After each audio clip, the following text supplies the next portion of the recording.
देख रहे हो जनमत की पुकार। देश की राजनीति में एक बार फिर से जांच एजेंसियां की कार्रवाई को लेकर सियासी घमासान तेज हो गया है।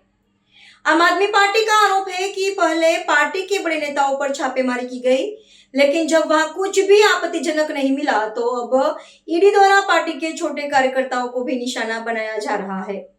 इसी मुद्दे को लेकर आम आदमी पार्टी के राज्यसभा सांसद संजय सिंह ने आज एक महत्वपूर्ण प्रेस कॉन्फ्रेंस की, जिसमें उन्होंने केंद्र सरकार और जांच एजेंसियां की कार्रवाई पर गंभीर सवाल उठाए।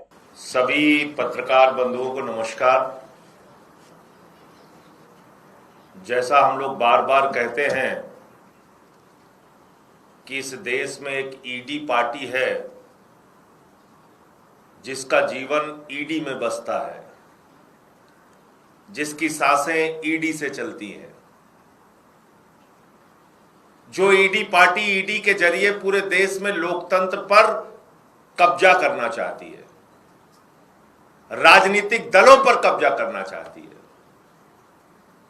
राजनीतिक दलों के नेताओं को प्रताड़ित करना चाहती है। वही ईडी पार्टी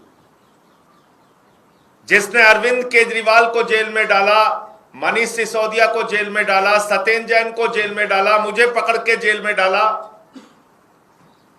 अब जब उनको कुछ नहीं मिल रहा है तो कायरों की तरीके से हमारे नेताओं पर फिर से उन्होंने हमला शुरू कर दिया। कभी संजीव अरोड़ा को पकड़ के जेल में डाल रहे हैं, कभी किसी के खिलाफ छापेमारी कर रहे हैं। एक को तो अशोक मित्तल को छापा मार के तोड़ के लेके चले ही गए। और अभी जो दीपक सिंगला है, आम आदमी पार्टी के गोवा के सह प्रभारी, दीपक सिंगला के ऊपर बिना किसी कारण के ईडी पार्टी और उसके मुखिया पड़े हुए हैं। यह पूरा मामला क्या है, मैं 2 मिनट में आपको समझाता हूं। दीपक सिंगला के रिश्तेदारों के खिलाफ 2014 में, याद रखिएगा कोई आज का मामला नहीं है, 2014 में दीपक सिंगला के रिश्तेदारों के खिलाफ मुकदमा दर्ज हुआ, एफआईआर हुई, और उस मामले में जांच पूरी हो गई। जांच पूरी होने के बाद कोर्ट में चार्जशीट दाखिल हो गई। चार्जशीट दाखिल होने के बाद ट्रायल लगभग पूरा होने जा रहा है। तो दीपक सिंगला के रिश्तेदारों पर जो मामला हुआ था उसको लेके लगातार छापेमारी, गिरफ्तारी, छापेमारी, गिरफ्तारी चल रही है। पहले दीपक सिंगला को पकड़ के जेल में डाला, आज उनके भाई रमन सिंगला के ऊपर छापेमारी कर दी ईडी पार्टी की ईडी ने। आज हमारे कार्यकर्ता जो गोवा में काम करते हैं, सोनू बजाज वॉलेंटियर है हमारा, उसके घर में ईडी पार्टी की ईडी ने छापेमारी कर दी। अमरीक सिंह, वो भी हमारा वॉलेंटियर है, पार्टी का कार्यकर्ता है, कोई लेना देना नहीं किसी बिजनेस से, कोई लेना देना नहीं किसी काम से, उसके घर में छापेमारी कर दी, गोवा में वो काम कर रहा है ईडी पार्टी की ईडी ने। तो इससे एक बात यह जरूर साबित होती है कि देश के प्रधानमंत्री एक कायर प्रधानमंत्री हैं, डरपोक प्रधानमंत्री हैं, और कायर और डरपोक की पहचान यह होती है कि वो पीछे से हमला करता है।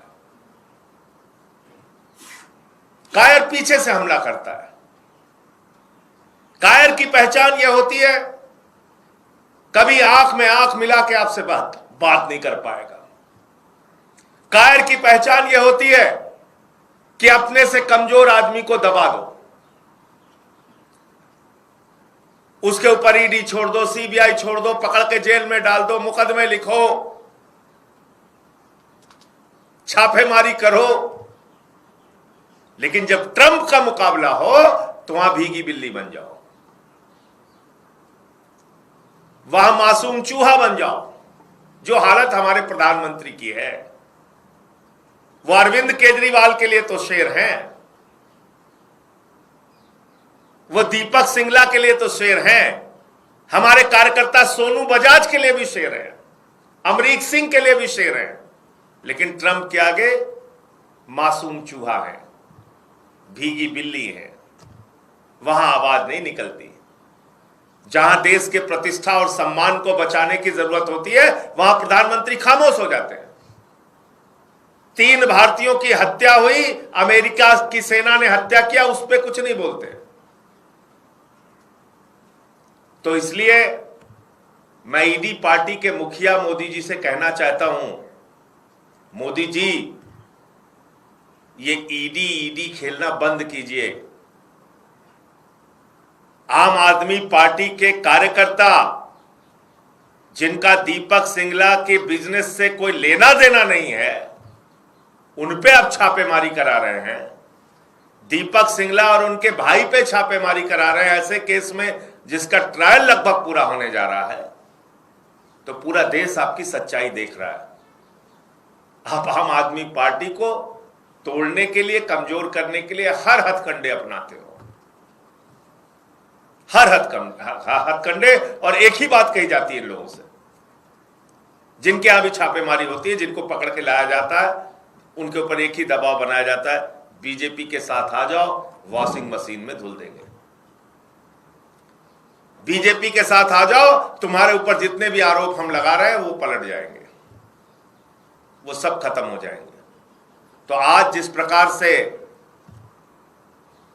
दीपक सिंगला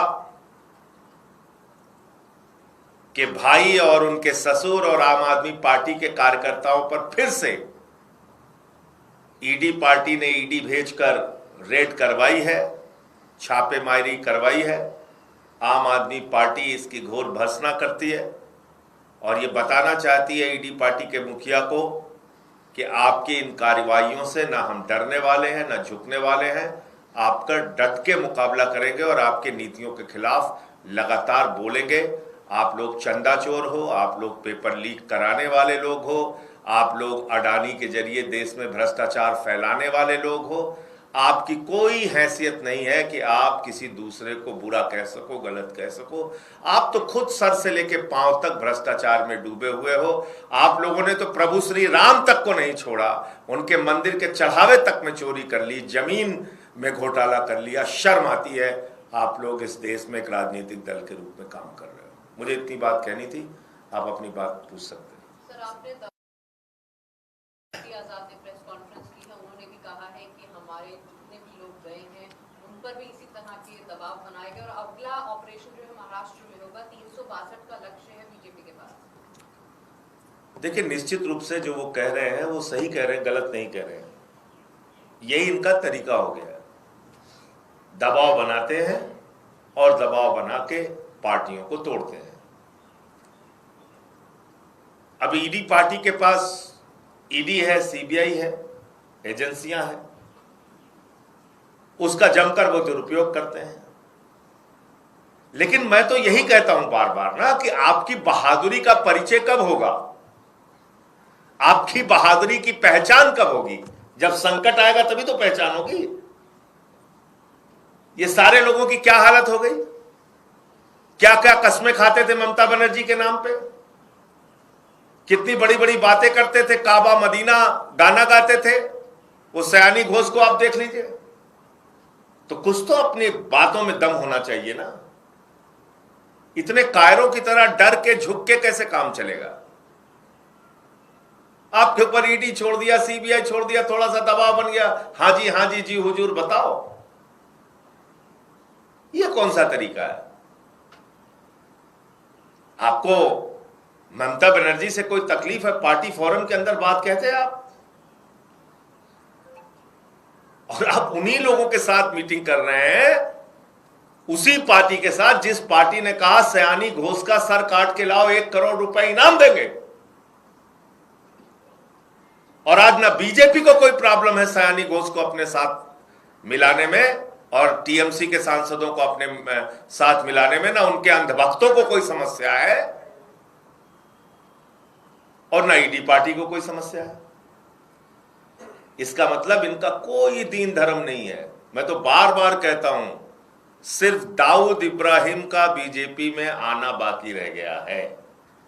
बाकी सब सारे कैटेगरी के बेईमान भ्रष्टाचारी माफिया सब बीजेपी में आ चुके हैं।